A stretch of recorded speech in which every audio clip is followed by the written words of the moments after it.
In this video, I will talk about the impact of change in factor intensity on output mix. That is the second part of the topic that we were discussing.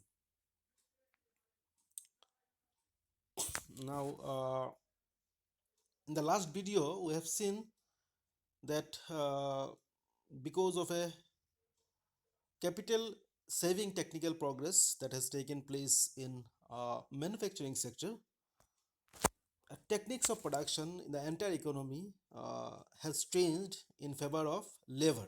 Okay, that means both the sectors have started to using uh, more labor intensive kind of production. Okay, this however doesn't mean that manufacturing sector has become completely labor intensive sector. Manufacturing sector is still capital intensive sector and agricultural sector is still labor intensive sector, but then compared to pre-change situation, okay, manufacturing sector has now started to use more labor in their uh, production process. On the other hand, agriculture sector, which was already labor intensive sector, has started to use even more labor in the process of production. Now, in the analysis uh, that will follow now, we'll have some uh, key issues. The issues are uh, pre-change equilibrium and post-change equilibrium. Before technical progress, that is pre-change, we will have one equilibrium. But after technical progress, that is post-change situation, we will have two equilibrium point. One will be called temporary equilibrium point and the other will be called stable or permanent equilibrium point. Temporary equilibrium point will be relevant for the period when input prices after technical progress does not change. I already told you in the last class that after technical progress, because of additional demand that will be created for capital input by the manufacturing sector, the price of capital input will rise. Okay, but then these dynamics will take some time. It may be 1 week, it may be 1 month, so it will take some time. Within this time, that is until the price of inputs doesn't change, okay, the economy will still produce some goods. Okay, and that point of equilibrium will be called temporary equilibrium. Once the price of capital changes or rises, this point of equilibrium will no longer be a valid equilibrium point, right? The second important issue that we'll find here is that compared to pre-change situation, in the post-change situation, the output mix will change. That is, the combination of commodities that the economy is producing will change. It will change in a manner where the total volume of agricultural goods will be reduced. On the other hand, total volume of manufacturing goods will increase. Okay, why it will why it will change in this manner, why agricultural goods should fall and that of manufacturing goods should increase? The reason is, after technical progress which has taken place in manufacturing sector, the resources in the economy will be more concentrating, or sorry, will be more concentrated in the manufacturing sector. In other words, resources will be transferred from agricultural sector to manufacturing sector. And when manufacturing sector will receive more resource, its production will increase. On the other hand, when resources will go away from agricultural sector, its production will be hampered. Its production will go down. Okay.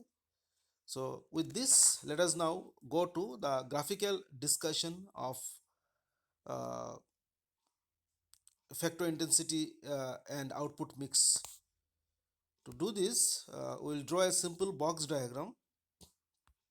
In this box diagram, we measure capital in the vertical axis and labor in the horizontal axis. OA represents the origin of agricultural sector, whereas OM represents the origin of manufacturing sector. This is our initial contract curve before technical progress, and these are the two isoquants. M1 isoquant represent manufacturing sectors output, whereas A1 isoquant represents agricultural sector output. And this T, point T is the point of equilibrium where uh, the isoquant of both these sectors are tangent to each other. The condition of equilibrium that you all have got in microeconomics.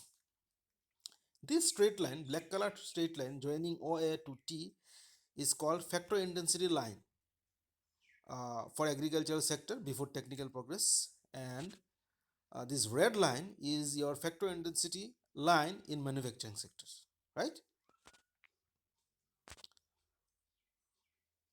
So when technical progress takes place, we face a new contract curve. Okay.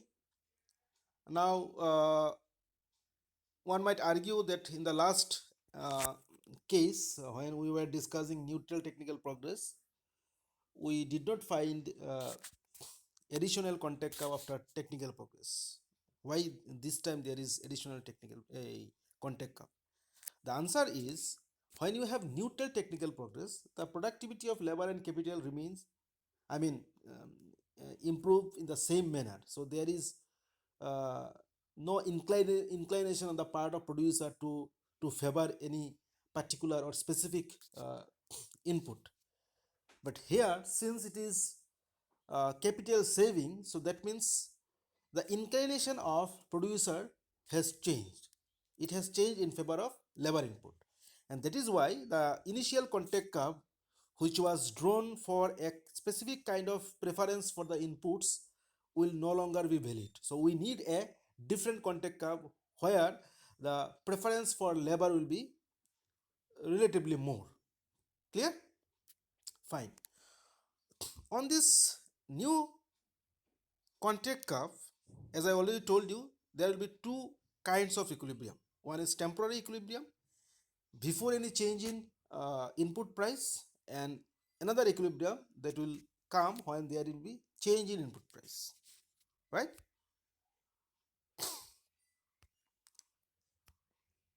So this OM and line, this OM and T star line is your factor intensity line in manufacturing sector after technical progress, and OA T star line which overlaps your OA T line, okay, is a factor intensity line in agriculture sector. Okay, so since OA T star overlaps OT, so that means there is no change in factor intensity in agricultural sector. There is change in factor intensity in manufacturing sector. Fine. For the sake of simplicity, I am not drawing isoquants at T star. If you wish, you can draw. Okay. But if you compare T with T star, you would find that there is a slight change in combination of goods that the economy is producing. Okay. Since the point T star is far away from the manufacturing sector origin, that is OM, in other words, since OM T star, the straight line OM T star is greater than that of OM T, it indicates that at this point of equilibrium, manufacturing sector is producing relatively more quantity of its good than it used to produce before technical progress. Using similar logic, we can say that here agricultural sector is producing relatively lesser quantity of its good compared to T-change situation, right? Now, when uh, uh, there is additional demand for capital input, the price of capital will increase, as I already told you repeatedly in the last video and in the initial part of this video. So this factor intensity line, this is OM T star and OA T star, will no longer be valid. Okay. When price of capital input increases, we have found from the last video that both these sectors have become more labor intensive. Okay, to show this, uh,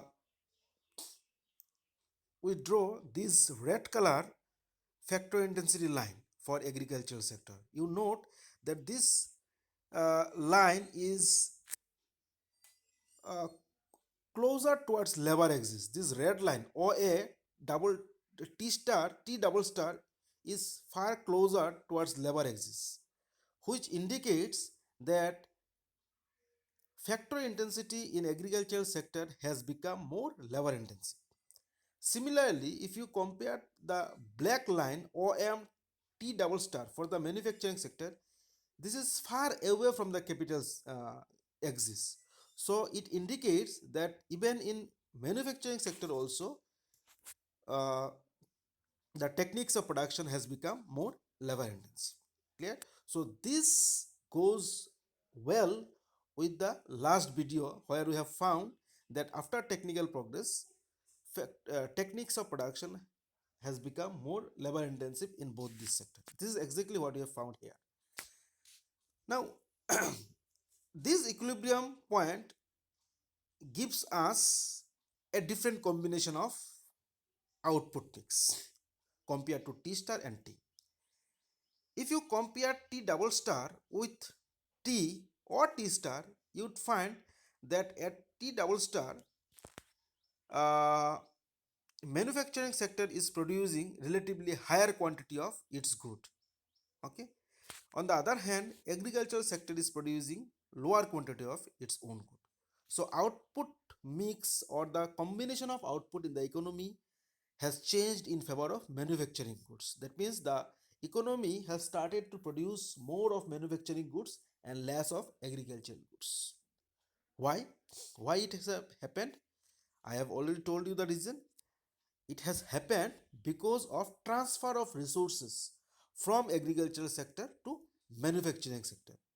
Manufacturing sector, following or after getting this technical progress, are in a better position to produce more goods and at a cheaper rate, and that's why they encourage or draw in resources from agricultural sector.